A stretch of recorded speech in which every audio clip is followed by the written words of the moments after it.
2025 নিলামে ফ্র্যাঞ্চাইজিগুলি নতুন করে দল সাজাতে পারবে। 3 মরশুমের জন্য নতুন করে দল গোছাতে পারবে সব দলই। নিয়ম যা, তাতে 4 জন ক্রিকেটারকে দলে ধরে রাখতে পারবে সব দলই। IPL 2024-এর চ্যাম্পিয়ন কলকাতা নাইট রাইডার্স। তবে খেতাব জিতলেও পুরো শক্তির দল ধরে রাখতে পারবে না KKR। 3 বছর অন্তর IPL এর নিলাম আয়োজন করা হয়। 2025 সালের IPL এর আগে আবার হবে নিলাম। 4 জন প্লেয়ার বাদে নতুন করে ক্রিকেটার কিনতে হবে KKR-কে। নিলাম থেকে দেশি ও বিদেশি ক্রিকেটারদের দলে নেওয়া নিয়ে প্রচুর হিসেব নিকাশ করতে হয়। অনেক সময় কিছু ক্রিকেটারকে পুরো টুর্নামেন্ট পাওয়া যায় না, কারণ দেশের খেলা থাকলে সবাইকে পুরো IPL-এ পাওয়া যায় না। 2025 নিলামে ফ্র্যাঞ্চাইজিগুলি নতুন করে আবার দল সাজাতে পারবে।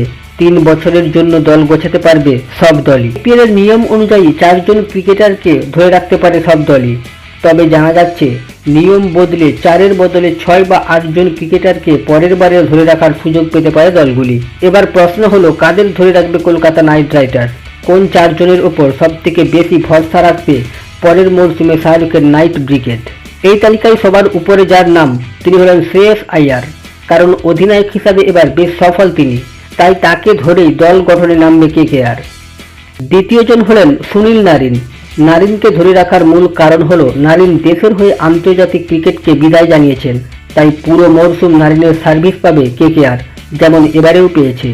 এইবারের IPL-এ নারিন ব্যাট ও বলে দারুণ ছন্দেও ছিলেন। KKR-এর তৃতীয় পছন্দ হতে পারে বরুণ চক্রবর্তী। তাকে আরও 3 বছরের জন্য দলে ধরে রাখতে চাই বলেই খবর।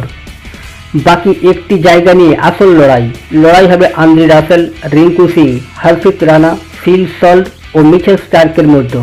দেখা যাক এই লড়াই জয় কার হয়, কার প্রতি আস্থা রাখে কলকাতা নাইট রাইডার্স।